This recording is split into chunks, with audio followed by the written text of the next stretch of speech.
السلام على حسين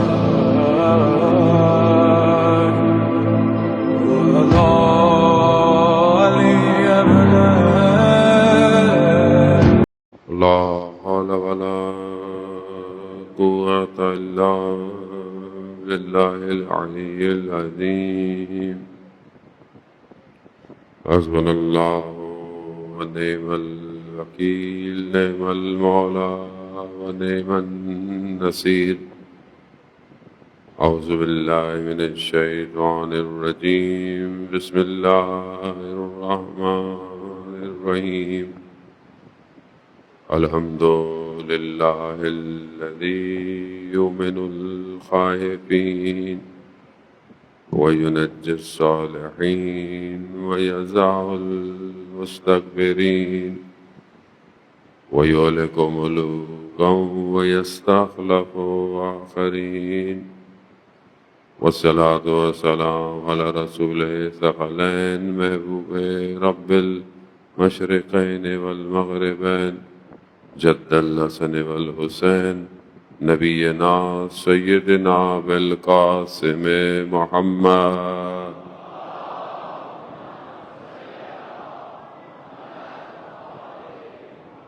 وعلى آله الطيبين الطاهرين المعصومين لا سيما بقية الله في الأرضين روحي وأرواحنا للتراب مقدم الفداء ولعنة الله على أعدائهم أجمعين. بسم الله الرحمن الرحيم. رب اشرح لي صدري ويسر لي أمري واحلل عقدة من لساني يفقهوا قولي. أما بعد فقد قال الله سبحانه وتعالى في كتاب الحكيم والقرآن المجيد وما خلقت الجن والإنس إلا ليعبدون. صلوات بھیجو.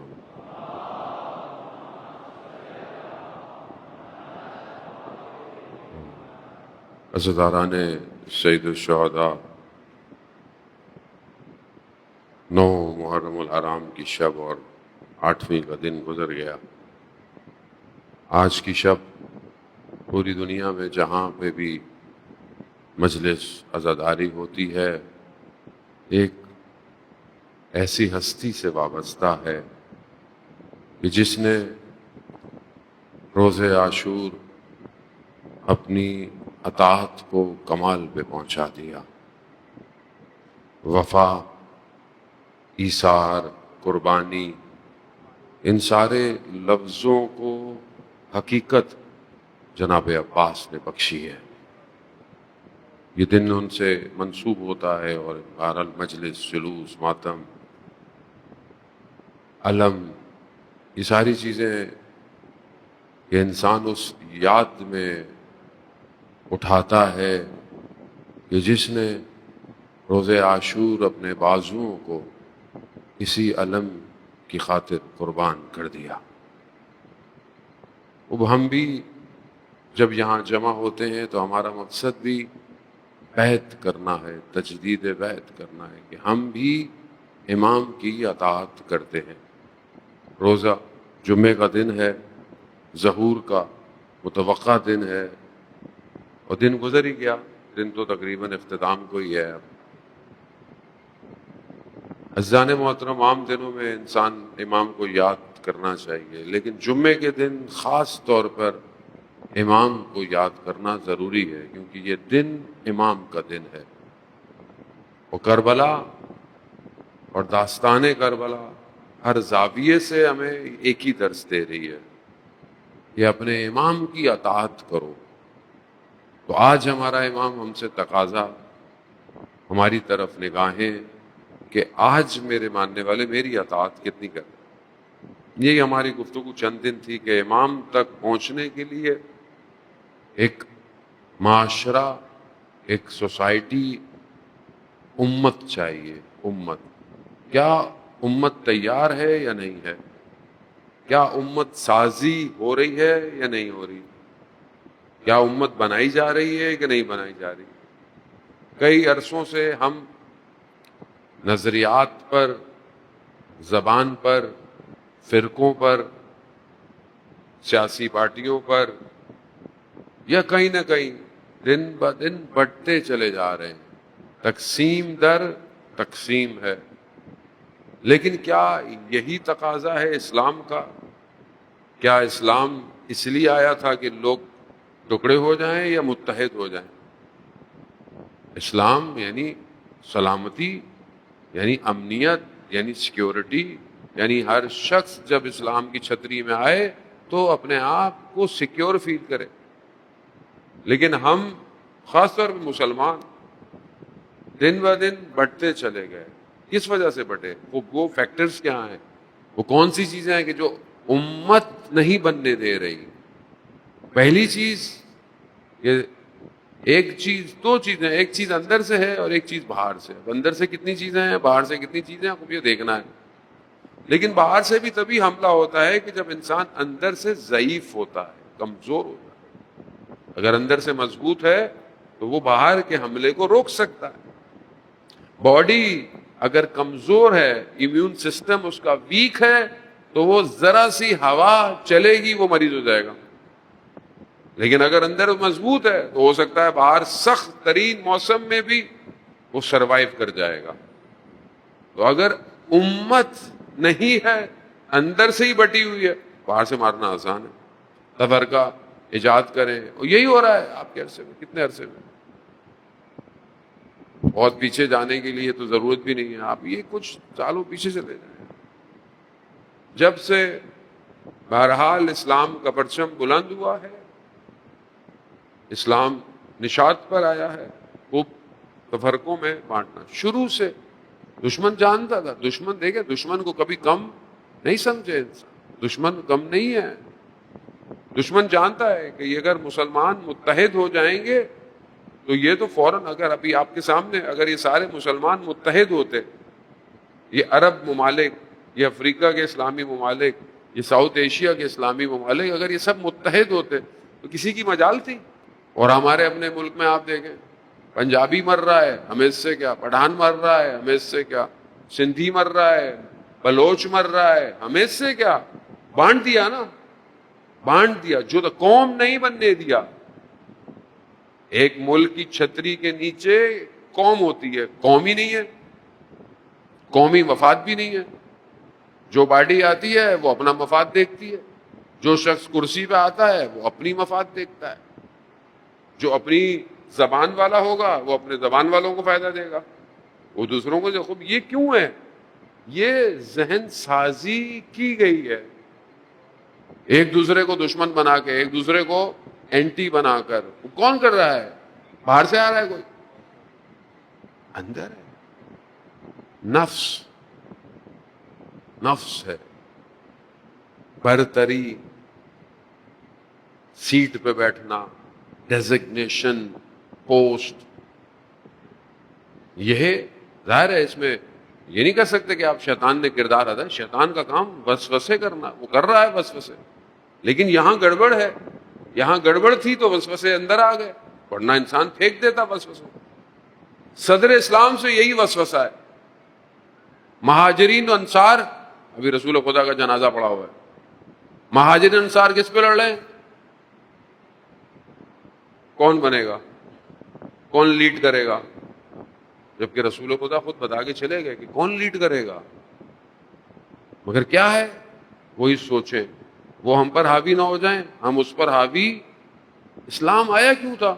کہ جس قبیلوں میں 200 سال جنگیں ہوتی تھیں، اوس و خزرج، 200 سال جنگیں تھیں، جنگوں کے اندر تھے. انہی قبیلوں میں سے 2 لوگ مکہ میں آئے کہ جب ابھی رسول خدا نے تبلیغ شروع کی تھی. 2 لوگ آئے مکہ والوں کی خدمت میں اور کہا کہ دوسرے قبیلے نے ہمارے ساتھ مشکل میں، ہمیں مدد کی ضرورت ہے. کفار مکہ کی خدمت پاس پہنچے. کفار مکہ نے بولا ہم تمہاری مدد نہیں کر سکتے. کہا کیوں؟ کہا ہم تو خود مشکل میں پھنسے ہوئے ہیں. کہا کیسی مشکل؟ کہا ہمارے درمیان میں ایک شخص کھڑا ہو گیا ہے، کہہ رہا میں اللہ کا نبی ہوں، ہم تو خود مشکل میں ہیں، ہم تمہاری مدد. ابھی یہ دونوں جانے لگے تو ارے لوگ خانہ کعبہ تو جاتے تھے، اس وقت اندر بت ہوتے تھے لوگ، عبادت کی جگہ تو تھی وہ. تو جب وہ جانے لگے تو انہوں نے کہا کہ دیکھو خبردار خانہ کعبہ کے قریب کہیں جانا اور اگر اس شخص کو دیکھنا تو اس کی بات نہیں سننا. کہا کیوں؟ کہا اس کی بات میں سحر ہے. نعوذ باللہ. انہوں نے کہا چلو ٹھیک ہے. انہوں نے اپنے کانوں میں کچھ ڈالا, چلے گئے. انہوں نے دیکھا کہ رسول خدا حضرت محمد مصطفیٰ صلی اللہ علیہ وسلم رسول خدا کھڑے ہوئے ہیں اور بیان دے رہے ہیں, قرآن کی تلاوت کر رہے ہیں, بیان. اب ان دونوں کے کان بند ہیں. اب دونوں نے ایک دوسرے کی شکل دیکھی. کہا کہ ہم مدینہ جائیں گے تو لوگ ہم سے پوچھیں گے کہ بھائی مدد کا کیا ہوا. ہم بولیں گے یہ مسئلہ تھا. تو بولیں گے وہ شخص کیا کہہ رہا تھا, تو ہم نے سنا ہی نہیں, تو ہم لوگوں کو کیا بتائیں گے کہ وہ شخص کیا کہہ رہا تھا. تو انہوں نے اپنے کان میں جو تھا اس کو ہٹایا, تو انہوں نے سنا رسول خدا قرآن کی تلاوت کر رہے تھے. قرآن کی تلاوت سنی, دونوں کے دل نرم ہوئے, دونوں وہی مسلمان ہو گئے. مسلمان ہو گئے قرآن کی تلاوت سے. اور یہی دو لوگ تھے کہ جنہوں نے جا کر مدینہ کو ریڈی کیا اور پھر رسول خدا کو ہجرت کی دعوت دی. وہ اسلام کیوں آیا؟ آگے یہ جو لڑائیاں تھیں یہ ختم ہو, خدا کی طرف بڑھو. اصل مقصد خدا ہے. تمہاری ذات, تمہاری قوم, تمہاری زبان, تمہارا رنگ کوئی معنی نہیں رکھتا. ایک ہی صف ہے, چاہے وہ غلام ہو چاہے وہ امیر ہو. اسلام پسند نہیں کرتا یہ ساری چیزوں کو جو آج معاشرے کے اندر بھی رائج ہو گئی ہیں. مسجد نبوی کا مشہور واقعہ, ایک فقیر آدمی جس کا لباس صاف نہیں تھا مسجد آیا, اور ایک امیر عرب بیٹھا ہوا تھا. جیسے وہ قریب آگے بیٹھا, اس نے تھوڑا سا اپنے آپ کو سمیٹا کہ کہیں اس کے کپڑے خراب نہ ہوں, اور اس نے دیکھا کہ رسول خدا متوجہ ہو گئے ہیں. ناراض ہو گیا, اندر سے اس کو اچھا نہیں لگا, کھڑا ہو گیا. کہا یا رسول اللہ میں شرمندہ ہوں, میں نے یہ عمل کیا, میں اس کے بدلے میں اپنی آدھی جائیداد اس کو دینے کو تیار ہوں. وہ شخص کھڑا ہوا, کہا مجھے جائیداد نہیں چاہیے. کہا کیوں؟ کہا میں نہیں چاہتا کل کو میں بھی اس طرح کروں. بیلنس ہے, وزن ہے. غلام ہے کربلا, جون ہے تو بھی امام حسین جنازے پر گئے, حبیب ابن مظاہر ہے تو بھی جنازے. تو ہمارے معاشرہ کیوں نہیں ہو رہا؟ ہم امت کیوں نہیں بن رہے؟ ہم کیوں ایک دوسرے کے رنگ, نسل, زبان؟ اصل کنیکٹیوٹی ایمان ہے, ایمان.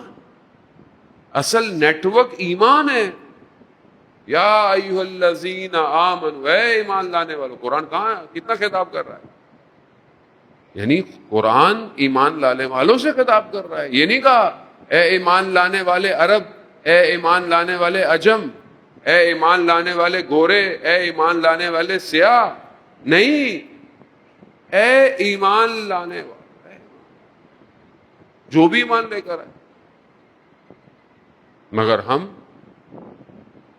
اتنے بڑھ چکے ہیں, فرقوں کے اندر فرقے, اس کے اندر فرقے, اس کے اندر تنظیمیں, اس کے اندر جماعتیں, ٹرسٹیں, سنگتیں, نظریات, اسکول آف تھاٹ, ٹکڑے ٹکڑے ٹکڑے ٹکڑے ٹکڑے. کون بنائے گا اسے؟ آپ حل لے کر آئیں. کیا اسلام اس لیے آیا تھا؟ یا پھر ہم جس کا انتظار کر رہے ہیں کیا وہ کسی خاص فرقے میں آئے گا یا کیا کسی خاص زبان میں آئے گا؟ میں کوئٹہ گیا کچھ عرصے پہلے, توفیق ہوئی مجلس کی. آپ کو پتا وہاں ایک روڈ ہے, اس کا نام ہے علمدار روڈ, اور اسی روڈ پر 16, 17 یا 18 امام بارگاہ ہیں, اور الگ الگ لوگوں کے بھی ہیں. بلتستان کا بھی, شاید گلگت, شاید پنجاب کے, خود کوئٹہ کے اپنے لوگوں کے بھی بہت ساری ہیں الگ الگ امام بارگاہ. اور میں نے خود بھی یہ بہرحال محسوس کیا. میں نہیں کہا ان کے بارے میں کوئی اچھے لوگ ہیں, بہرحال سب عزادار ہیں, لیکن محسوس کرتا ہے کہ کبھی ادھر مجلس پڑھنے جاؤ تو ادھر والا ادھر آ نہیں رہا, یا پبلک تو آ رہی ہے شاید لیکن جو مینیج کر رہا ہے وہ ناراض ہے کہ بھئی ہمارے یہاں کیوں نہیں پڑھنے آئے. تو میں نے یہ بات وہاں پڑھی ہے، ان کے سامنے پڑھی. میں نے کہا اگر امام زمانہ ان 18 امام بارگاہوں میں سے کسی ایک میں آ گئے تو آپ کیا بولیں گے؟ بولا ہمارے یہاں نہیں آئے. جانے محترم، خوب یہ نہیں کہنا کہ الگ الگ ہونا نہیں چاہیے، نہ، زیادہ ہونا باعث رشد بھی ہوتا ہے. کہ اگر انسان الگ الگ جہت میں، الگ الگ ڈائریکشن میں کوئی سوسائٹی کا کام کر رہا ہے تو اٹس ویری گڈ، اچھی بات ہے. کوئی فائنینس میں کر رہا ہے، کوئی جو ہے وہ سوشل کام کر رہا ہے، کوئی ویلفیئر کر رہا ہے، کوئی ایجوکیشن میں کر رہا ہے، کوئی آئی ٹی میں کر رہا ہے، خوب اچھی بات ہے، انسان الگ کرے. لیکن کنیکشن ایمان کا، فرقہ نہیں ہونا چاہیے. اب آپ دیکھیں محرم شروع ہوتا ہے، سوشل میڈیا پہ جو ہے وہ پھر وہی اختلافی مسائل آنا شروع ہو جاتے ہیں، پوڈ کاسٹ شروع ہو جاتی ہے، یہ کیوں ہے؟ یہ کیوں نہیں سولو ہو رہے ایشو؟ اور اگر نہیں سولو ہو رہے تو چھوڑ دو. بھائی ایک آدمی نہیں مان رہا، 1400 سال سے نہیں مانا، اب کیوں مانے گا؟ وہ بحث کیوں کر رہے ہیں؟ اپنی انرجی کیوں لے رہے ہیں؟ عام جوانوں کے ذہن کہ جو اللہ کی طرف بڑھنا چاہ رہے ہیں ان کو کنفیوز کیوں کر رہے ہیں؟ محبت ہونی چاہیے. اگر ایک آدمی ہاتھ باندھ رہا ہے اللہ کے لیے، ایک آدمی ہاتھ کھول کے پڑا اللہ کے لیے پڑا، اندر حب ہونی چاہیے، محبت اہل بیت ہونی چاہیے بس. باقی وہ خود جانے جس کو کہاں تک لے کر آنا ہے لے آئیں گے. لیکن ہم کیوں؟ خوبیہ تو اندر مسئلہ ہے کہ میری دکان کا کیا ہوگا، یا پھر باہر سے مسئلہ ہے کہ فنڈ ہو رہا ہے کہ ان کو لڑاؤ، ان کے اندر تفرقے پیدا کرو. دو ہی چیزیں ہیں، تیسری کوئی چیز نہیں ہے. تو اب ہماری عزیزان محترم ذمہ داری ہے، جمعے کا دن ہے، میرے لیے واجب ہے کہ میں اپنے لیے سمجھتا ہوں کہ جمعے کے دن تو میں تو ویسے بھی کوشش کرتا ہوں امام کی گفتگو ہو، لیکن جمعے کے دن تو ضروری ہے. عزیزان محترم، وہ غیبت امام کیوں چلے گئے؟ بحث کتابوں کے اندر یہی ہے کہ باقی اماموں کے ساتھ لوگوں نے کیا کیا، باقی اماموں کا کتنا ساتھ دیا. وہ خدا چاہتا ہے کہ خدا کی حکومت قائم رہے، خدا نے امام کو غیبت میں لے گئے. ایک غیبت ہے وہ صغرا ہے، یعنی کچھ سال ہے، تو 59 سال 70 سال کے آس پاس. پھر غیبت کبرا ہے کہ جو آج تک چل رہی ہے، اور امام غائب ہیں لیکن ایسے غائب نہیں ہیں کہ وہ یہاں سے نہ، ہم غائب ہیں، امام حاضر ہے، ہم ان کو دیکھ نہیں پا رہے، ہم ان سے مل نہیں پاتے، لیکن امام ہے. اور امام کی غیبت ایسی نہیں ہے کہ انبیاءوں کی غیبت نہیں تھی، نہیں، انبیاء بھی غائب رہے، بہت سارے انبیاء غائب رہے. حضرت یوسف اپنے بھائیوں سے، اپنے بابا سے غیبت میں تھے، خود جانتے تھے، ان کو نہیں پتا تھا حضرت یوسف کہاں ہے، مگر حضرت یوسف کو تو پتا تھا کہ کنعان میں میرے بابا اور میرے بھائی رہتے ہیں. 18 دن کا سفر تھا، مگر کیوں نہیں گئے؟ کیونکہ حکم پروردگار نہیں تھا کہ ابھی تم ان سے فاصلے پر رہو، کہ جب تک یہ خود تیار نہ ہو جائیں واپس نہیں جانا. کب حضرت یوسف نے اپنے بھائیوں کو بتایا؟ قرآن کے واقعات ہیں جانے محترم، داستانیں نہیں ہیں، احسن القصص ہیں. کب اپنے بھائیوں کو بتایا؟ جب ان کے بھائی تیار ہو گئے. کس کو؟ ولایت حضرت یوسف کو قبول کرنے کے لیے، تب ان کو بتایا. امام انتظار کر رہے ہیں کس کا؟ کہ امت مسلمہ تیار ہو جائے. آج امام کا ظہور ہو، انشاءاللہ کہ آج ہو، ابھی ہو، جلدی ہو. ہماری دعا تو یہی ہونی چاہیے کہ ابھی ہو جائے امام کا ظہور. اب ہمارے برادران اہل سنت سمجھتے ہیں کہ وہ پیدا ہوں گے، مسئلہ نہیں ہے، کوئی پیدا ہوں. اگر کل ظہور ہونا ہے تو یقیناً بہت پہلے پیدا ہو چکے ہوں گے، اس میں تو کوئی کب پیدا ہوں گے یہ تو کسی کو نہیں پتا، لیکن ظہور سے پہلے ہی ہوں گے پیدا. تو اگر ظہور کل ہونا ہے تو پہلے کے پیدا ہو چکے ہوں گے، مسئلہ نہیں ہے. آنے والا شخص ایک ہی ہے، کوئی اور مشترک نہیں ہے کہ جو آج امت کو جوڑ دے سوائے امام کی. امام کے پیچھے چل، حق کو پہچانے. آج تعصب کو پھینکنا پڑے گا، کاٹنا پڑے گا. جانے محترم، تعصب نہیں کرنا، لیکن امام تک پہنچنے کے لیے راستہ کون سا اختیار کریں، امام تک کیسے پہنچے. یہ میں نے پہلے بھی ایک مجلس میں جہاں ایک اور جگہ پڑھا تھا، میں نے یہی کہا کہ حالات کی وجہ سے میں مجبور ہو گیا ہوں کہ میرے جو موضوعات ہیں مجھے ان کو انٹیگریٹ کرنا پڑ رہا ہے، ایک دوسرے کے اندر لانا پڑ رہا ہے. مجبوری ہو گئی حالات کی وجہ سے، حالات ایسے ہو گئے. امام تک پہنچنے کے لیے، اولیاء خدا کو پہچاننے کے لیے چند راستے ہوتے ہیں. ایک پیشن گوئی ہو، جیسے انبیاء نبی آتے تھے دوسرے نبی کی خبر دیتے تھے، اسی طرح اب نبی نہیں ہے، امام ہے، وصی ہے، اس کی بھی پیشن گوئی ہے.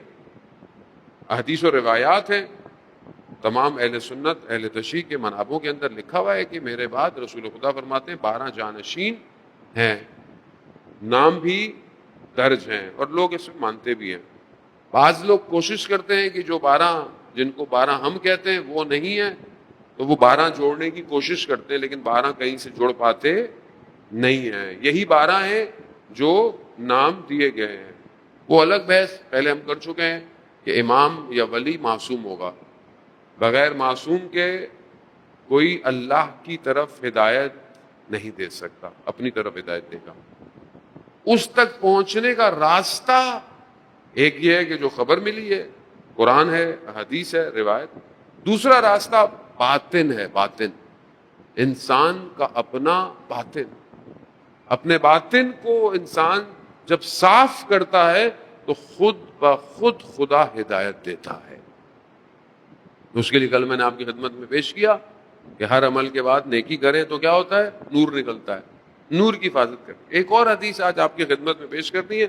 رسول خدا حضرت محمد مصطفیٰ اللہم صلی علی محمد، رسول خدا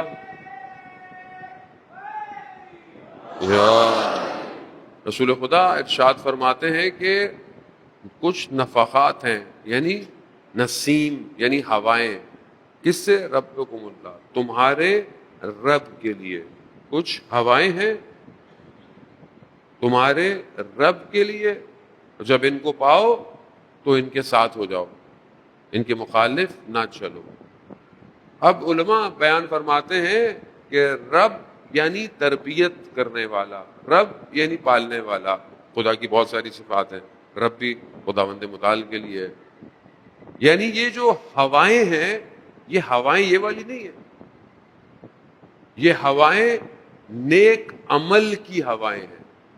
یعنی جب کوئی نیک عمل تمہیں خدا کی طرف لے کر جائے تو اس میں شامل ہو جاؤ، اس کو انجام دو.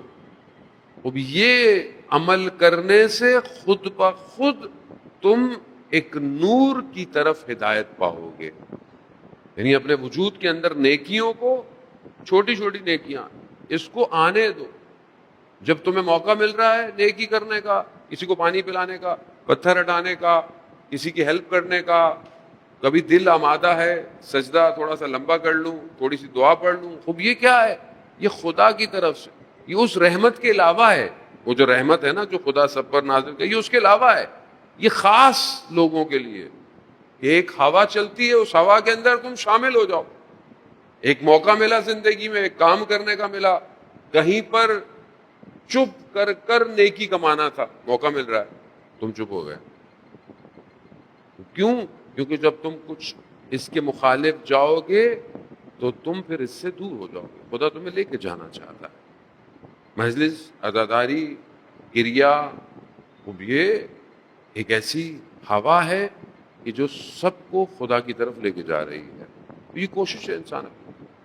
اب انسان اگر اس کے مخالف جائے، مثال کے طور پر، یعنی بہت سارا کوئی ایسا کام کرے گی جو نور آیا ہے اس کو باہر نکال دے. اور ایک چیز جو نور کو بہت نکالتی ہے، جس میں ہم اپنی زندگی میں کہیں نہ کہیں پھنسے ہوئے ہیں، وہ ہے بحث کرنا، نزاع کرنا، خواہ کی بحث کرنا. اور ایک شخص اپنے آپ کو سمجھتا ہے کہ میں کہہ رہا ہوں تو صحیح کہہ رہا ہوں، دوسرا غلط کہہ رہا ہے.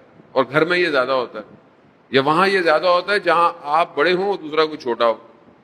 کیونکہ اندر نفس اجازت نہیں دیتا کہ میں بڑا ہوتے ہوئے اس کی بات مانوں، جبکہ ہو سکتا ہے سامنے والا صحیح ہو.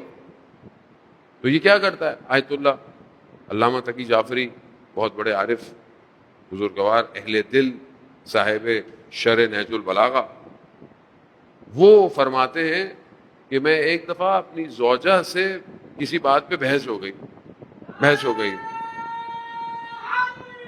یار، جیسے زوجہ سے بحث ہو گئی، اور بحث کے درمیان مجھے اندازہ ہو گیا کہ میں حق پہ نہیں ہوں، حق پہ وہ ہے، لیکن اس کے باوجود میں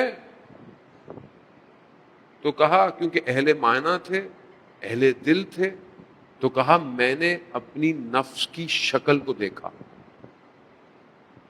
ایک ایسی شکل کہ جو بہت خوفناک تھی، وہ میرے کان کے قریب آئی اور جس نے مجھے بولا چپ ہو جاؤ، میں وہیں چپ ہو گیا۔ میں نے فوراً اپنی زوجہ کے سامنے معذرت کی، کہا کہ میں غلطی، اچانک سے وہ پریشان ہو گئی کہ اتنی بحث کے درمیان میں اچانک سے میں خاموش کیسے ہو گیا، کیونکہ اہل دل تھے تو اپنی نفس کی شکل اس کیفیت میں نظر آ گئی۔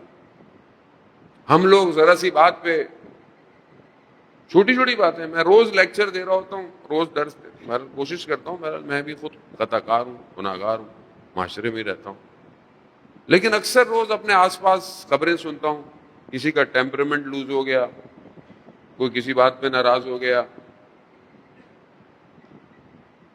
اب انسان خود سوچتا ہے کہ اتنا سننے کے باوجود، اتنا کرنے کے باوجود، عزیزان محترم، خب یہ کیا ہے؟ یہ نور رک نہیں پاتا، اس کو روکنا ہے۔ یہ رکے گا تو اندر راستہ دکھائے گا، کس کی طرف؟ امام کی طرف۔ اس کو سنبھالنا ہے آپ کو۔ باہر کی مشکلات اپنی جگہ، وقت نہیں ہے اس پہ بہت زیادہ گفتگو کی جائے، اتنا کافی ہے آپ کے لیے جتنا میں نے کہہ دیا کہ دشمن کتنا کام کر رہا ہے۔ یہ آپ کی ذمہ داری ہے، ایک امت ہوتے ہوئے آپ اس تفرقے کو روکیں، ہر پلیٹ فارم پہ روکیں، چاہے وہ سوشل میڈیا ہو، کوئی غلط پوسٹ کرے آپ اس کا بائیکاٹ کریں، الٹا جواب دینے کے، کمنٹ کرنے کے، شیئر مت کیا کریں۔ کوئی بھی چیز اگر قوم میں تفرقہ ڈال رہی ہے، امت میں، اس کو شیئر ہی نہیں کریں۔ اوہو ان کو دیکھو اس نے کیا کہہ دیا۔ جب آپ کسی چیز کو شیئر نہیں کریں گے ویسے ختم ہو جائے گی۔ دشمن تو ٹیسٹ کرتا ہے، اس ایام میں دشمن ٹیسٹ کرتا ہے جانے موت۔ وہ اس کو روکے۔ یہ کیسے روکے گا؟ کہ جب آپ کے اندر کا سسٹم مضبوط ہوگا، مضبوط ہو، اتنا مضبوط کہ آپ دیکھیں کہ جب ایک دن پہلے جناب عباس کے لیے امان نامہ لے کر آئے، کیوں کہ امام کی اطاعت ہے، امان نامہ پھاڑ دیا، کہا تم مجھے حسین سے دور کر رہے ہو؟ کربلا یہی تو سکھا رہی ہے آپ، کربلا یہی سکھا رہی ہے کہ کون آپ کے اندر گھس کر آپ کو توڑنے کی کوشش کرتا ہے۔ کوئی پیسے دیتا ہے، کوئی شہرت دیتا ہے، کوئی دولت دیتا ہے، کوئی بولے گا کہ آپ کو یہ مل جائے گا، اس کے بدلے میں انفارمیشن دو، ہمیں یہ بتاؤ اندر کیا ہو رہا ہے، باہر کیا ہو رہا ہے، کون کیا کرتا ہے۔ آج دنیا انفارمیشن کی ہے، ڈیٹا سائنس، ڈیٹا انالسٹ، سب سے زیادہ جو جاب ہیں آئی ٹی کی بھی وہ اسی کی ہیں، ڈیٹا۔ آج ڈیٹا چاہیے، جس کے پاس زیادہ ڈیٹا ہے وہی کامیاب ہے، جس کے پاس ڈیٹا کا ایکسس ہے وہ کامیاب ہے۔ یہ گوگل کیوں چل رہا ہے؟ ڈیٹا، ہر چیز ڈیٹا کلیکٹ ہو رہا ہے آج۔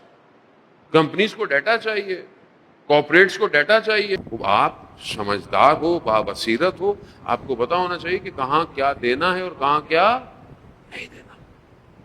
لیکن یہ کیسے پتا چلے گا؟ جب میں خود متوجہ نہیں ہوں۔ جانو 4 آپشن یا حالات ایسے ہیں جس سے غیبت کے دور میں امام سے ملاقات ہو سکتی ہے۔ 4 چیزیں، بس میں بہت تیزی سے اپنی گفتگو کو سمیٹوں۔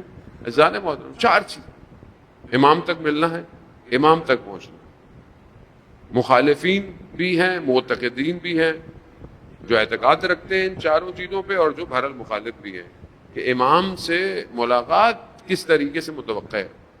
پہلی، عالم شہود۔ پہلی جو ہے وہ عالم خواب ہے، یعنی انسان خواب میں امام کو دیکھے، خواب میں امام کی زیارت کرے۔ اب یہ متوقع ہے، انسان خواب دیکھ سکتا ہے، کیونکہ حدیث میں آیا ہے کہ خود حضرت محمد مصطفیٰ صلی اللہ علیہ وآلہ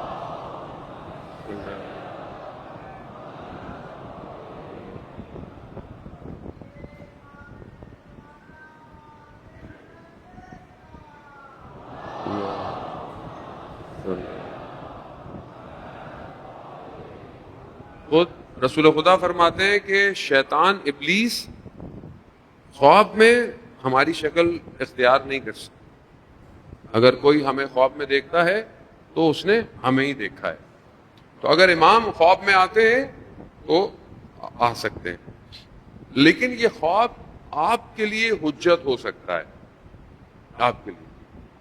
لیکن آپ یہ نہیں کہہ سکتے کہ میں نے آپ کے لیے خواب دیکھا اور آپ کے لیے پیغام. یہ تھوڑا سا ڈپینڈ کرتا ہے کہ خود آپ کیسے ہیں.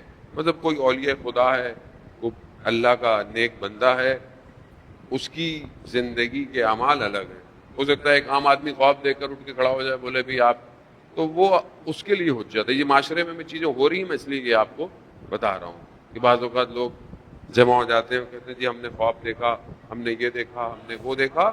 دیکھا اچھی بات ہے, خواب دیکھا, لیکن یہ آپ کے لیے, آپ اپنے لیے, آپ کے لیے حجت ہے, دوسرے کو آپ یہ نہیں کہہ سکتے. دوسرا عالم شہود ہے, یعنی انسان ایک ایسی حالت میں ہے کہ جہاں پر وہ بیدار ہے, یعنی جاگ رہا ہے, بیداری ہے. اس بیداری میں اس نے جو ہے وہ ایسا دیکھا کہ جو مطلب اس کو دکھایا گیا, کچھ نظر آیا اس کو کہ جو وہاں نہیں تھا. یعنی بیداری کے اندر ویسے دیکھ رہا ہے جیسے انسان خواب دیکھتا ہے, جیسے, یعنی بیداری ہے لیکن سامنے ہوتے ہوئے کہیں اور دیکھ رہا ہے. وہ بھی یہ ممکن ہے, انسان جب اپنے اوپر کام کرتا ہے, انسان اپنے آپ کو کمال پہ لے جائے تو پھر عالم اس کے سامنے حاضر ہو سکتا ہے, یہ مشکل نہیں ہے. اور یہ بھی مکشفیات, یہ بھی اولیاء خدا کو ہوتی ہیں جن کی اندر کی آنکھ کھلی ہوتی ہے. تو اس کے ذیل میں بہرحال عالم دین واقعہ بیان کرتے ہیں کہ آیت اللہ گل پائے گانی, جو بہت بڑے عالم دین تھے, ان کو درد ہوا تو ان کا ٹیسٹ کیا گیا تو پتہ چلا کہ ان کو کینسر ہے. تو ان کا ڈاکٹر ہے, اس نے اس بات کو بیان کیا ہے کہ اس کو ہم تہران لے گئے بڑے ہاسپٹل میں, وہاں بھی ٹیسٹ کیا تو وہی رپورٹ نکلی. اس وقت وہاں پہ اتنے اچھے فیسلٹیز نہیں تھیں, تو کہا کہ ان کو ہم لنڈن لے جاتے ہیں. وہاں لے گئے, فلانے جگہ سارے ٹیسٹ ہوئے. دوسرے دن جو ہے وہ دن میں آپریشن ہونا تھا کہ اس کو نکالنا تھا. ان کی حالت اتنی تھی کہ جہاز پہ ان کو بہت مشکل سے لٹا کے لے کے گئے. کھا نہیں سکتے تھے, بیٹھ نہیں سکتے تھے, بات نہیں کر سکتے تھے, درد اتنا بڑھ گیا تھا. ڈاکٹر کہتا ہے کہ میں ساری رات ان کی خدمت میں حاضر رہا, کچھ گھنٹے کی آرام کرنے کے لیے میں دوسرے کمرے میں گیا, واپس آیا, فجر ہو چکی تھی. تو میں نے دیکھا آیت اللہ گل پائے گانی بیٹھے ہوئے. میں نے کہا کیا ہوا؟ کہا کہ ڈاکٹر کو کہ ڈاکٹر میں ٹھیک ہو گیا ہوں. کیا مطلب؟ کہاں درد نہیں ہے. پھر میں نے محسوس بھی کیا کہ درد نہیں ہے. میں نے کہا مگر کیسے کہہ رہے ہیں, آپ کا تو آج آپریٹ کرنا ہے. کہتا نہیں, ان کو بولو دوبارہ ٹیسٹ کر لیں. اور ہاں میں بہت بھوکا ہوں کافی دن سے, مجھے ناشتہ تو لے کر آؤ.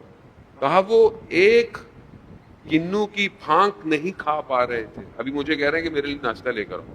میں حیران رہا. بہرحال میں نے ہاسپٹل والوں انہوں نے دوبارہ ٹیسٹ کیا تو پتہ چلا کہ ان کو کوئی بیماری نہیں ہے. ہم واپس چلے گئے, لیکن یہ بات میں نے کسی کو بتائی نہیں. لوگ یہی سمجھے کہ آپریٹ ہو گیا ہے. کہہ رہے جیسے میں گھر گیا باقی کاموں میں, تو ایک دن آغا مجتہدی تہرانی کہ جو بہت بڑے عارف تھے, کہا ان کی فون آئی میرے گھر پہ کال. انہوں نے میرے گھر والوں کا کہ جیسے ہی ڈاکٹر آئے اس کو بولنا میرے پاس ہے. میں ان کی خدمت میں گیا تو مجھے کہنے لگے کہ ڈاکٹر جب تم آیت اللہ کو لے کے گئے تو لوگ ہمارے پاس آئے, یہ دعا کرے تاکہ ان کا آپریشن ٹھیک ہو جائے. کہتا ہے میں نے فلانے دن یہ مکشفات یعنی کشف کیا, دیکھا کہ ہاسپٹل میں آیت اللہ گل پائگانی نے توسل کیا امام زمانہ سے. تو میں نے دیکھا کہ امام ہاسپٹل میں ان کے پاس حاضر ہوئے, ان کے سامنے آئے ساتھ, اور ان سے کہا کہ مولا بہت تکلیف ہے, مجھے شفا دلا دو. تو کہا, امام نے کہا کہ ٹھیک ہے آپ کو شفا ہو گئی. تو ڈاکٹر رونے لگا. کہا کیوں؟ کہا یہ بات صرف مجھے معلوم تھی, ہم نے کسی کو بتائی نہیں تھی. کام وہاں ہوا نظر انہیں آ رہا ہے. خوب یہ ممکن ہے کہ کوئی اس مقام پہ پہنچ جائے. تیسرا آپشن کیا ہے کہ کوئی امام سے ملاقات کرے بیداری میں مگر امام کو پہچان نہ پائے. اور یہ روایت بھی ہے کہ جب امام ظہور کریں گے، یہ حدیث امام جعفر صادق علیہ الصلوۃ والسلام سے محمد یا امام سے حدیث ہے. امام خود فرماتے ہیں کہ لوگ انہیں دیکھیں گے مگر پہچانیں گے نہیں. امام کے لوگ دیکھیں گے اور انہیں، اور جب ظہور ہوگا تو کہیں گے ہم نے ان کو دیکھا تھا.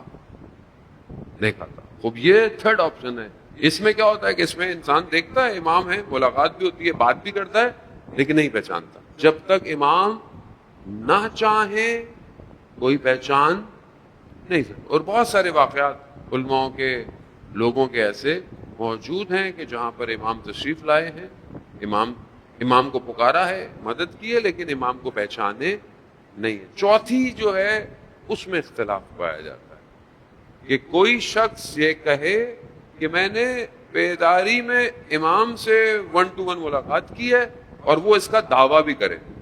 اس پہ اختلاف، اس پہ علماء اختلاف کرتے ہیں. کیوں؟ کیونکہ روایات اور حدیث بہت ساری ایسی ہیں کہ کوئی اگر یہ کہے کہ میں نے امام سے ملاقات کی ہے یا میرا امام سے رابطہ ہے تو وہ جھوٹا ہے. اور کیوں؟ کیونکہ آج کل آپ دیکھ رہے ہیں، آج کل انسٹاگرام، یوٹیوب پہ دیکھ رہے ہوں کہ امام مہدی بہت سارے آ رہے ہیں. لندن میں کوئی نکل آیا، کوئی کہاں نکل آیا، وہ بھی آخری زمانہ ہے. یا مثلا کوئی شخص اپنی دکان کھول کے بیٹھ جائے کہ بھائی میرے پاس آؤ، میں امام سے ملتا ہوں. ہمیں بھی لوگ میسج کرتے ہیں، مولانا صاحب آپ کے لیے امام نے پیغام بھجوایا. اچھی بات ہے، میں نے بڑی بات، ہماری کیا حیثیت کے امام ہمیں پیغام بھجوائیں. لیکن میں کہتا ہوں چلو ٹھیک ہے، ہم ڈائریکٹ بھی لے لیں گے، کسی استاد سے لے لیں گے. بھائی یہ بہت خطرناک ہے. ہاں یہ آسان نہیں ہے، بہت خطرناک. کیونکہ ہماری مطلب میں اپنی کمزوری تو یہ بولوں امام ہے، امام کے لیے تو آگے دشمن بھی وہیں سے آتا ہے. بہت خطرناک. اسی میں آدمی ٹریپ ہو جاتا ہے. کوئی آپ کو بولے امام کے لیے، امام کے لیے، امام کے لیے، بعد میں کچھ اور نکلے، وہ خطرناک ہے. اس لیے بہت احتیاط کریں. خاص طور پہ جوان اپنے آپ کو پاک کریں تاکہ حق خود نظر آئے، نور خود نظر آئے. دھوکہ نہ کھائیں. وہ آخری زمانہ ہوگا، فتنہ بہت زیادہ ہوگا، جھوٹ بہت زیادہ ہوگا، دھوکہ بہت زیادہ ہوگا. جو صحیح ہوگا وہ ہدایت پائے گا. ابھی اس دور میں ہمیں اس سسٹم کو دیکھنا ہے کہ جو امام کی طرف جا رہا ہے. ابھی ہمارے لیے حقانیت اور حق کا راستہ وہ راستہ ہے کہ جو امام کی طرف لے کے جا رہا ہے. اور عزیزان محترم، کوئی راستہ نہیں ہے سوائے خالص، خلوص، شجاعت ترین مجتہد کے علاوہ کوئی راستہ نہیں. کوئی بیٹھا ہوا کسی کونے پہ پہاڑوں میں بولے کہ جی میرا امام سے رابطہ، اچھی بات ہے، امام سے رابطہ رہے، لیکن امام کو کیا مل رہا ہے؟ امام کو وہاں سے مل رہا ہے کہ جو آج کے دشمن کو للکار رہا ہے. حسینیت درس یہی دیتی ہے کہ اپنے وقت کے یزید کو للکارو، تب پتہ چلے گا ہاں تم امام کا ساتھ دے رہے ہو. کیونکہ ابھی جنگ جو ہے وہ جنگ نہ بارود کی ہے نہ میزائلوں کی ہے، ہاں تمدن کی لڑائی ہے. تمدن. اور سب سے بڑا خطرہ مغرب کو، استعمار کو، اسلام کے تمدن سے. کیوں آج ہمارے ملکوں میں وہ ساری چیزیں ہیں جو اسلام میں نہیں ہونی چاہیے؟ کیوں ہمارا ٹی وی، میڈیا سب مغرب کی چیزوں کو لے کر آ رہا ہے؟ کیوں؟ بے حیائی، برائی، کچھ بھی کر لیں، بہرحال بہت سی چیزیں وہاں تو نارمل ہیں. کیوں لے کر آ رہا ہے؟ بہت ساری باتیں انسان ممبر سے کر بھی نہیں سکتا، تقدس ہے ممبر. کیوں؟ کیونکہ اسے خطرہ ہے کہ اگر یہ واقعاً حقیقی اسلام پر قائم ہو گئے تو ہمارا پورا سسٹم کولیپس ہو جائے گا، تباہ ہو جائے گا. یہی لڑائی ہے اور یہی لڑائی رہے گی جب تک امام نہیں آئیں گے اور امام کے بعد یہ لڑائی اور بڑھ جائے گی، بڑھے گی۔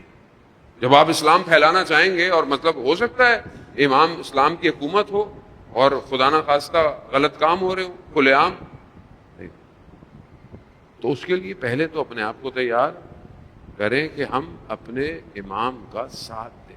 عزیزان، ہمیشہ کی طرح کئی دفعہ ریپیٹ کرتا ہوں، بار بار کرتا ہوں، اپنے لیے کرتا ہوں، آپ کے لیے نہیں کرتا، آپ سب جانتے ہیں علی ابن مہزیار کا واقعہ، اور اکثر جمعے کو میں اس واقعے کو بیان کرتا ہوں۔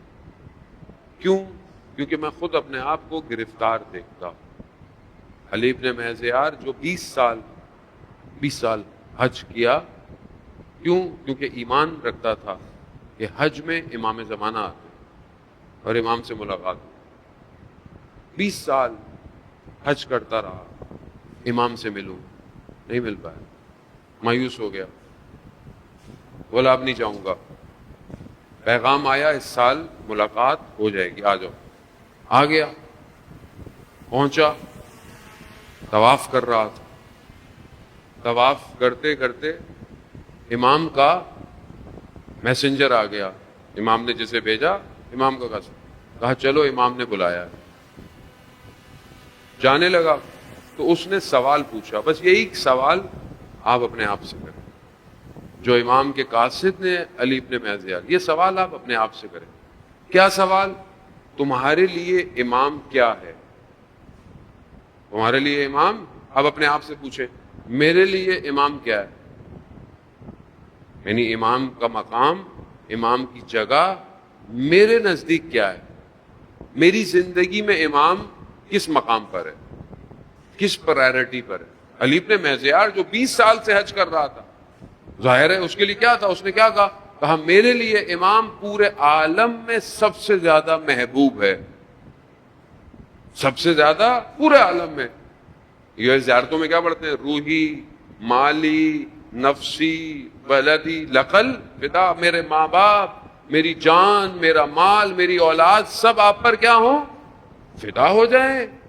اس کا مطلب کیا ہوتا ہے؟ اس کا مطلب ہے کہ سب سے زیادہ پیارے کون ہیں؟ آپ ہیں۔ یہ ہم پڑھتے ہیں جانے محترم، زیارت میں پڑھتے ہیں۔ اس نے یہی کہا تو اس امام کے قاصد نے اسے کہا اگر امام تمہارے لیے پیارے ہیں تو تمہارے ذہن میں گھوڑوں کا خیال کیوں آ رہا ہے؟ گھوڑے کیا تھے اس زمانے میں؟ لوگ اونٹوں اور گھوڑوں پہ آتے تھے۔ آج آپ بائک پہ آئے ہوں گے، گاڑی پہ آئے ہوں گے، آپ نے کہیں پارک کی ہوگی، اس نے بھی اپنے گھوڑے کہیں باندھے ہوئے تھے۔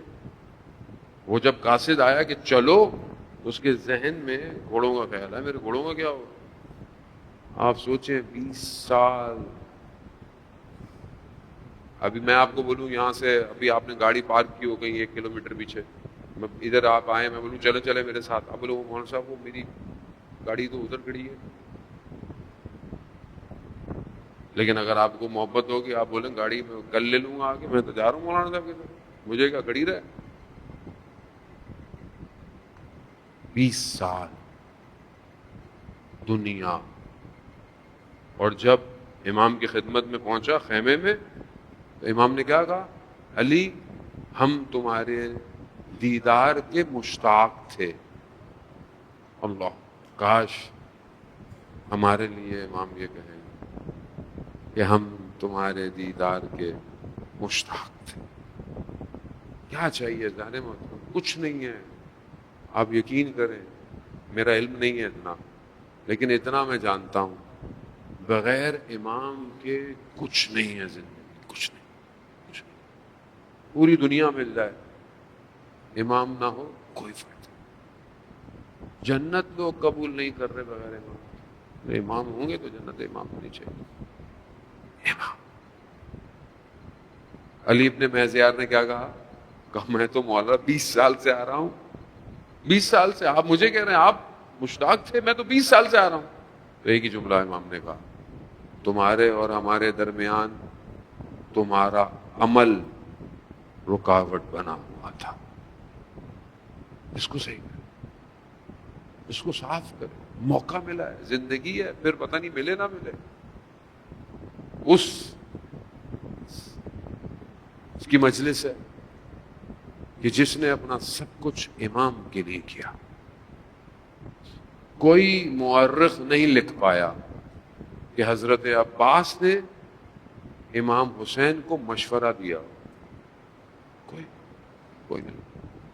اطاعت. زیارت میں پڑھتے ہیں السلام علیکہ یا عبد صالح، میرا سلام ہو عبد صالح. کس نے زیارت بتائی ہے؟ امام جعفر صادق. خود انسان کامل ہے، خود امام ہے، مگر کیا کہہ رہے ہیں حضرت عباس کو؟ السلام علیکہ یا عبد صالح. کیا مقام ہے حضرت عباس. چوتھے امام کہتے ہیں قیامت میں جب شہداء حضرت عباس کا مقام دیکھیں گے نا غبطے کھائیں گے. کیا مقام ہے، کیا کیا. جنگ تو لڑنے کا موقع ہی نہیں ملا. اطاعت کی ہے، اطاعت. عباس خیمے لگا دو، لگ گئے. عباس خیمے ہٹا دو، ہٹ گئے. حضرت عباس نے پوچھا نہیں، کچھ پوچھا نہیں، پوچھا. جیسا کہا گیا ویسا ہی. روزے عاشور جب سب چلے گئے، یا یوں کہیں کہ گلشن زہرا اجڑ گیا اور کچھ بچا نہیں، تو جناب عباس مولا کی خدمت میں آئے. مولا جنگ کی اجازت ہے؟ امام نے کہا نہیں عباس، آپ ہمارے لشکر کے سردار ہو. کہتے ہیں حضرت عباس نے مڑ کر دیکھا، کہا مولا وہ لشکر کہاں ہے جس کا میں سردار ہوں. عزیزان محترم، اب یہ آسان نہیں تھا. حضرت عباس اور امام حسین کا رابطہ آسان نہیں. حضرت عباس کو تربیت امام حسین کے لیے کی گئی، عاشورہ کے لیے کی گئی. روز عاشور بچوں کی آواز آئی. بچے پیاس میں تڑپ رہے، شدت میں تڑپ رہے، آتش آتش آتش آتش کر رہے ہیں. وہ بھی یہ پیاس ہے. آپ کے بچے پیاسے ہوں، آپ یہاں سے بائک پہ جا رہے ہو اور رستے میں آپ کے بچے کو پیاس لگ جائے، کیا کریں گے آپ؟ بولیں گے رستے میں روکو. خیر ابھی تو خیر سبیلیں لگی ہوئی ہیں، امام حسین کا صدقہ ہے. لیکن نہیں ہو، آپ کہیں بھی رک جائیں گے، کسی جگہ پہ رکیں گے. کسی کا گھر ہوگا، دروازہ کھٹکھٹا دیں گے کہ بچے کو پیاس لگ رہی ہے. اب آپ سوچیں روز عاشورہ، بچے بیٹیاں، آتش آتش آتش. جناب عباس بچی چچا کے پاس آئی، چچا بچے بہت پیاسے ہیں. علی اصغر پیاسا ہے چچا. حضرت عباس نے کہا بیٹا اپنے بابا سے اجازت لے دو، میں پانی لے آؤں گا. بیان کرتے ہیں کہ بچی اپنے بابا کے پاس گئی ہوگی، کہا ہوگا کہ چچا کو اجازت دیں، پانی لے آئے، بھائی پیاسا ہے. امام حسین نے کہا ہوگا بیٹا آپ کو اپنے بھائی کی پیاس کا اندازہ ہے، میرا بھائی گیا واپس نہیں آئے گا. عزیزداران محترم، خوب یہ سن کے آرام سے، تحمل سے زیارت، تحمل سے. عزیزداران ایک رات اور رہ گئی ہے، بس ایک رات. بڑی محنت سے ام البنین نے بچوں کو پالا ہے، بڑی محنت سے پالا ہے، آرام سے سو، آرام سے روتے رہیں، ساری رات روتے رہیں، پھر بھی کم ہے۔ عزاداران محترم، آپ رو کے اٹھ کے چلے جائیں گے، یہ تو ان علی کی بیٹیوں سے پوچھیں کہ جو عباس کے جانے کے بعد روتی رہی۔ چلے جائیں۔ حضرت عباس کو اجازت مل گئی۔ میں بہت تیزی سے چھوڑتا ہوں، بہت ساری باتیں برداشت مشکل ہو جائے گا کرنا۔ آیت اللہ جوادی عاملی کہتے ہیں کہ ایک خیمہ تھا، خیمے تھے نا بہت سارے، ایک خیمہ تھا جس میں مشکیزیں رکھے ہوئے تھے، مشکیزیں وہاں ہوتے تھے۔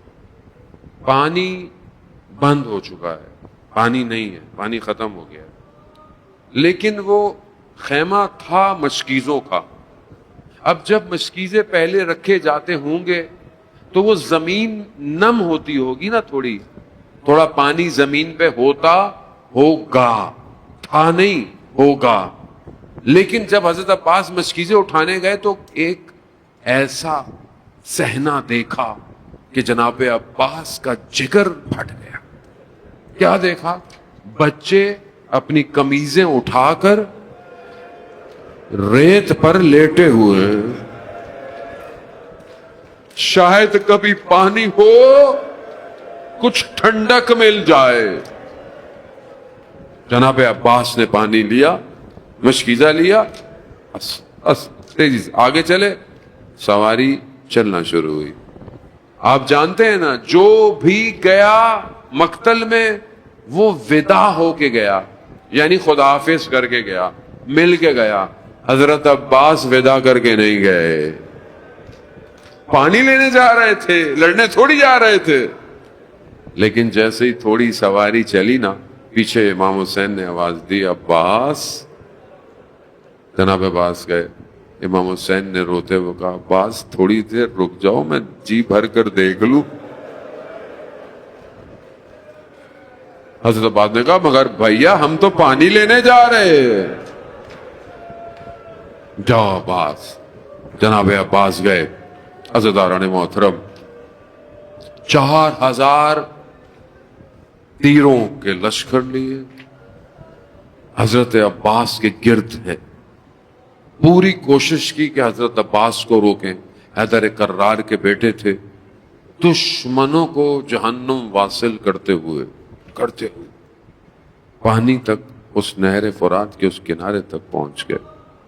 مشکیزہ بھرا، آپ کتنے آرام سے پانی پی لیتے ہیں، اندازہ نہیں ہے، نہیں ہے۔ مشکیزہ بھرا، ہاتھ میں پانی لیا۔ 21 رمضان کی رات بابا کی وصیت یاد آئی، عباس پانی تک پہنچ جاؤ گے، یاد رکھنا حسین پیاسا ہوگا۔ عباس پانی کو پانی پہ مار دیا عباس، با وفا، اسے کہتے ہیں با وفا، با وفا۔ سواری، پانی، علم، خیموں کی طرف۔ مقصد کیا ہے؟ خیموں میں پہنچ جاؤں، پانی خیموں میں پہنچ جائے، بس۔ اٹھ کے خیموں کو دیکھتے ہیں، کتنی دور رہ گئے ہیں خیمے۔ دشمن پانی روکنا چاہتا ہے، دایاں بازو شہید ہو گیا، ادھر سے وار لگا، بایاں بازو مشکیزے کو اپنے وجود میں لیا، علم لیا، رک نہیں رہی جناب عباس کی سواری۔ دشمن نے دیکھا یہ کون سی طاقت ہے کہ جو عباس کو لے کر جا رہی ہے۔ ایک نے کہا یہ مشکیزہ ہے۔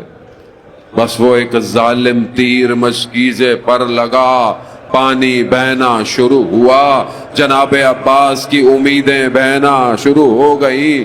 سواری بھی با وفا تھی، خیموں سے رخ موڑ لیا، اسی موڑتے ہوئے اسنا میں ایک تیر آیا جو آنکھ میں پیوست ہوا۔ عزاداران محترم، جب کوئی چیز آنکھ میں لگتی ہے تو انسان اپنے ہاتھ سے ہٹاتا ہے، مگر میں کیا کروں؟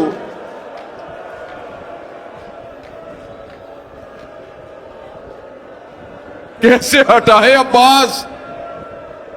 بس مقتل کہتا ہے جناب عباس نے اپنے سر کو جھکایا کہ زانوؤں سے یہ تیر ایک گرز سر مبارک پر لگا۔ ام البنین کا چھرا زین سے زمین پر۔ میں نے بہت آرام سے پڑھ دیا، آپ نے سن لیا۔ ایک خطیب مجلس پڑھتا تھا، مصائب پڑھتا تھا، جناب عباس خواب میں آئے، کہا تو ہمارے مصائب نہیں پڑھتا؟ کہا مولا میں سارے مصائب تو پڑھتا ہوں۔ کہا نہیں پڑھتا؟ کہا مولا کون سے مصائب؟ کہا تو نے یہی نہیں پڑھا کہ جس کے ہاتھ نہیں ہوتے وہ نیچے آتے وقت اپنے آپ کو کیسے روکے؟ بس صرف یہی کہا، یا اخا ادرک اللخا، اے بھائی بھائی تک پہنچو۔ عزیزان محترم، میرے چوتھے امام کہتے کہ جیسے ہی چچا عباس گرے میں نے دیکھا بابا نے اپنی کمر پکڑ لی، ان کا سارا زاری میری کمر ٹوٹ گئی۔ اب نہیں پتا کہ امام حسین جناب عباس تک کیسے آئے۔ جب کوئی پہلے گرتا تھا امام بڑی تیزی سے آتے تھے، کیونکہ خیموں کی حفاظت عباس کرتے تھے۔ اب کبھی خیموں کو دیکھتے ہیں، کبھی جناب عباس کو دیکھتے ہیں۔ مولا کہا خیموں کی حفاظت کون کرے؟ بس عزیزان محترم، ایک اور جملہ۔ پہنچے، بھائی کا سر زانوں پہ رکھا، تیر نکال، خون صاف کیا۔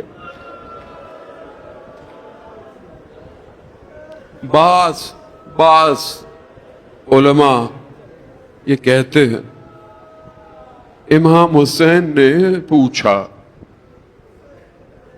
کہ آپ نے مجھے بھائی کیوں بلایا؟